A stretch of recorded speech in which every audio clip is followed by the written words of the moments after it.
Celebrations కూడా చేసుకున్నారు. అయితే మన ఓకే వాళ్ళదేమో లోటు బడ్జెట్, మిగులు బడ్జెట్ రాష్ట్రం, మన లోటు బడ్జెట్ అనేది మొదటి నుంచి చెప్తూ ఉంటారు.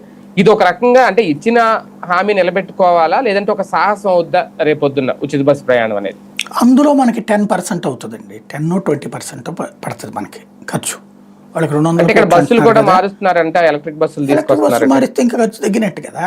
డీజిల్ ఖర్చు తగ్గుతుంది, మరి ఇన్వెస్ట్మెంట్ ఇంకేముంది అందులో ఇన్వెస్ట్మెంట్ సెంట్రల్ గవర్నమెంట్ ఇస్తుంది కదా సబ్సిడీలు.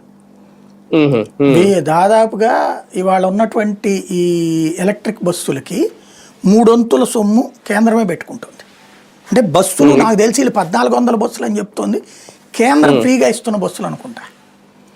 కేంద్రం ఒక్కో రాష్ట్రానికి ఇన్ని బస్సులను ఫ్రీగా ఇస్తుంది, ఎలక్ట్రిక్ బస్సుల్ని అలవాటు చేసుకోవడానికి.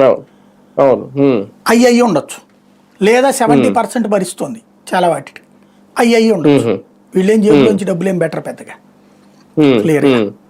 కాబట్టి అందులో జగన్ టైంలో బస్సులు కొనడానికి కాంట్రాక్ట్ కుదుర్చుకున్నది కూడా క్యాన్సిల్ చేశారు వీళ్ళు. అంత ఎలక్ట్రిక్ బస్సుల వైపుకే వెళ్తున్నారు. అంటే ఎంత ఎలక్ట్రిక్ బస్సులు ఇచ్చినా, 1400 బస్సులు ఇచ్చినా నిర్వహణ ఖర్చు అనేది రేపొద్దున భారం అవుదా? ఏముంటుంది, నేను చెప్పేది అదే. ఇప్పుడు బేసిక్గా వాళ్ళకి 200 కోట్లు అయితే వీళ్ళకి 20 కోట్లు అవుతుందండి. డీజిల్ లేకపోతే ఇంకే ఉంటుంది.